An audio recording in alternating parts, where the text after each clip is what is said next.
Of the three families profiled in this documentary, probably the most well known of them will be Hind Rajab's family, because her name has become something of a global rallying cry. I watched your film today, and as soon as I got done watching it, I went on social media and I saw this exchange, which took place today, between State's Department spokesperson Matthew Miller and a journalist, and it references directly the forensic investigation of this killing that you reference in the movie. And I would just like to play this for you and get both of your thoughts. A UK-based research group concluded Israeli tank likely killed 6-year-old Palestinian child Hind Rajab. Investigation revealed that Rajab's car was hit with 355 bullets, and it's not plausible that Israeli tank couldn't see children inside the car. Have you seen the reports, and do you have any updates on the investigation? It's been more than 4 months, and a lot of my colleagues have been asking about that. Yeah, so we have seen the reports, and I will tell you what our latest interaction with the government of Israel is about this. So we went to the government of Israel and pressed them for information, and they told us that there were no IDF tanks operating in the area, no IDF forces operating in the area at the time of that attack, which I believe is something they've also said publicly.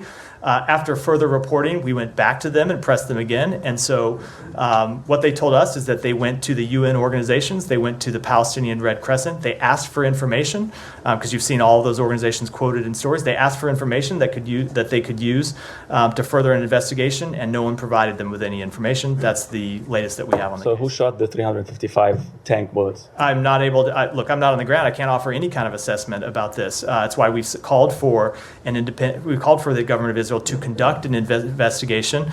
I can't speak to what their internal processes look like. All I can tell you is what they've all I can tell you is what they've told us, and what they've said is they went to the UN and the Palestinian Red Crescent and asked them to supply information that would help them.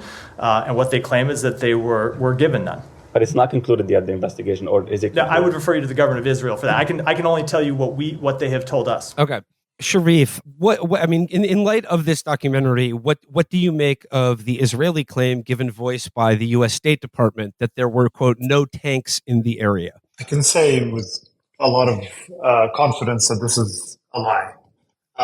We have different kinds of evidence to belie that claim. Firstly, there's satellite imagery taken that day that shows Israeli tanks up the road from where the car that Hind was in with her relatives was parked at the gas station.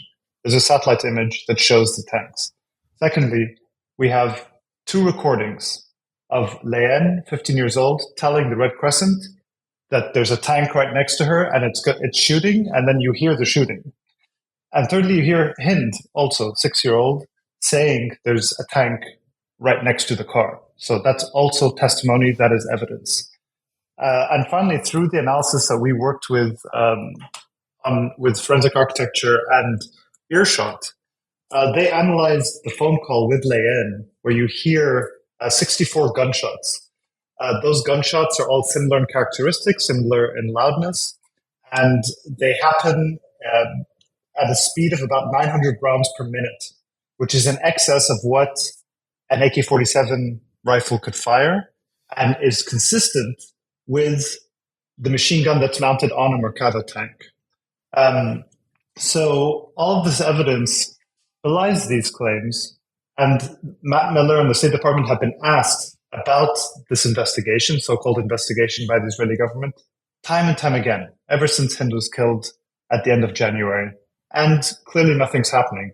These Israeli investigations are used as a smokescreen to delay any accountability forever, basically, to the extent that the leading human rights group in Israel, B'Tselem, has refused to cooperate with the Israeli military on any investigations because they're basically what's been called a legal iron dome.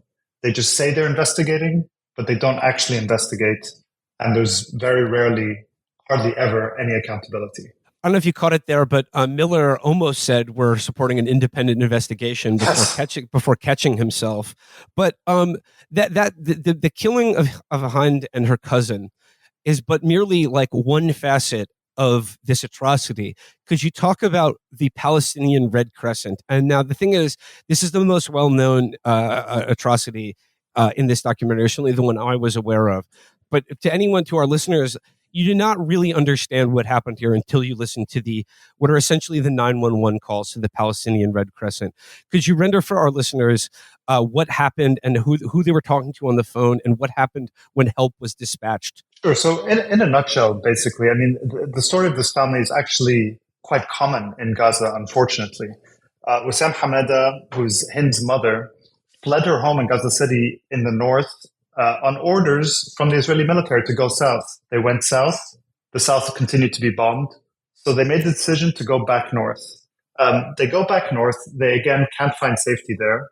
There's very heavy bombing on January 28th in the evening in the neighborhood of where they were seeking shelter. They decide the next day they have to leave. So Wissam's uncle, Bashar, leaves with his wife and children, including Hind, 6-year-old Hind, and his own daughter, 15-year-old Layan. They get in a car, and the idea was he was going to go take them to another area, come back, get Hind's mother, and leave. As soon as they leave, like 2 blocks away, Hind's mother hears shooting. They hear people calling for an ambulance. So Hind's mother flees on foot. She immediately starts calling her uncle, who was driving the car. No one picks up. Finally, his daughter picks up, 15-year-old Layan. She says, everyone in the car is dead except for me and Hind. We've both been shot. We're bleeding. And everyone else is dead. So Hind's mother then and the family start calling the Red Crescent in Ramallah to try and find a way to get them rescued in Gaza, for the Red Crescent dispatchers in Gaza. So the Red Crescent in Ramallah finally calls that same number. Layan picks up, and Layan says the tank is right next to us. She's screaming, saying the tank is right next to us, and then you hear 64 shots in quick succession, and Layan screaming. And Layan essentially is killed. The line cuts. They call back. The Red Crescent calls back. It rings. Who picks up this time? Hind, 6 years old. They ask her, where was the girl we were just talking to? She said she's dead. So you have the 6-year-old girl now on the phone, surrounded by her dead relatives, in a car. She says, there's a tank right next to me. Please come rescue me. In Gaza, the Red Crescent and emergency workers have to seek approval from the Israeli military, and they coordinate this through the Red Cross, which then coordinates through Kogat, which is the wing of the Israeli military that deals with the occupied territories, to get approval. It takes 3 hours for the Israeli military to finally grant approval. And during this time, the emergency workers are on the phone with Hind. They have this entire recording, speaking with her. She's scared. She's injured. She's bleeding. She continually asks for help. She says, please come rescue me. The Israeli military sends a map with an approved route that the Red Crescent provided to us and that we show in the film for the ambulance workers to go. They're then immediately dispatched. We have the recording of the Red Crescent in Ramallah speaking to the drivers as they're going. He said, are you working? Is your siren on? Are your lights on? He says, the lights are on, but my siren isn't on. And then you hear a loud bang. And what that was essentially was they got hit with a direct hit from a tank shell. So despite getting approval from the Israeli military, and after 3 hours, they go to the area and they're hit. And it wasn't until 12 days later, when the Israeli forces withdrew from the area, that civil defense workers could go in, that they found out, they confirmed what everyone had suspected. Hind had died. And Hind, by the way, was on the phone during this whole time. Her voice continually gets fainter and fainter. Her last words were, she said, I'm bleeding from my mouth.